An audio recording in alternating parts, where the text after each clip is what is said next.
Friends అందరికీ next అండి మామిడికాయ పులిహోర అయితే చేస్తున్నా. ఇక్కడ ఆల్రెడీ నేను అన్నం వండుకొని చల్లబెట్టేసుకున్నానండి. మామిడికాయ మా ఇంట్లో చెట్టు ఉంది కదా, మా చెట్టు మామిడికాయ గీరి పచ్చడి అయితే వేసేసినా కదా. ఇప్పుడు పులిహోర చేస్తున్నాం ఫ్రెండ్స్.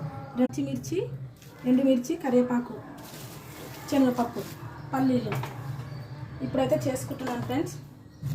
కడాయి పెట్టేసిన ఆల్రెడీ వేడైపోయింది. మనం ఆయిల్ పోసేసుకుందాం ఇందులో.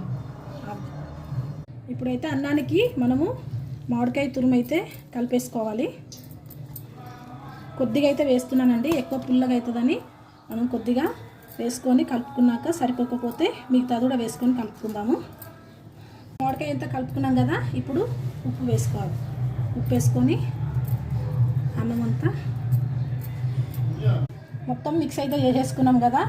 ఇప్పుడు ఆయిల్ అయితే వేడైపోయింది. ఇప్పుడు పోపు దినుసులు వేసేసుకున్నాం.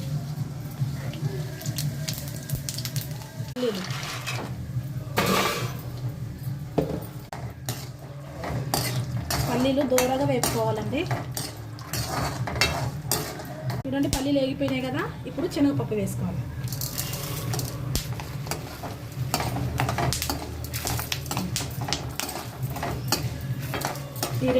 ఈ రెండు దూరగా వేపుకోవాలి.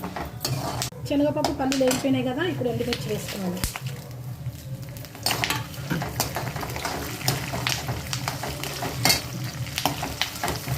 కొద్దిగా కరివేపాకు, ఇప్పుడు పచ్చిమిర్చి,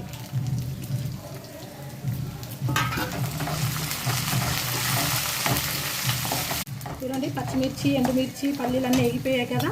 ఇప్పుడు ఇందులో కొద్దిగా 1 స్పూన్ పసుపు వేసుకోవాలి. పసుపు వేసుకున్నాం కదా, స్టవ్ అయితే ఆఫ్ చేసేసుకోవాలి. మనం ఆల్రెడీ వేడన్నం తీసుకున్నాం కాబట్టి మనం డైరెక్ట్గా కలిపేసుకోవచ్చు. అదే చల్లన్నం తీసుకునే వాళ్ళైతే స్టవ్ మీద ఉన్నప్పుడే కలుపుకోండి, వేడిగా ఉంటుంది అప్పుడు.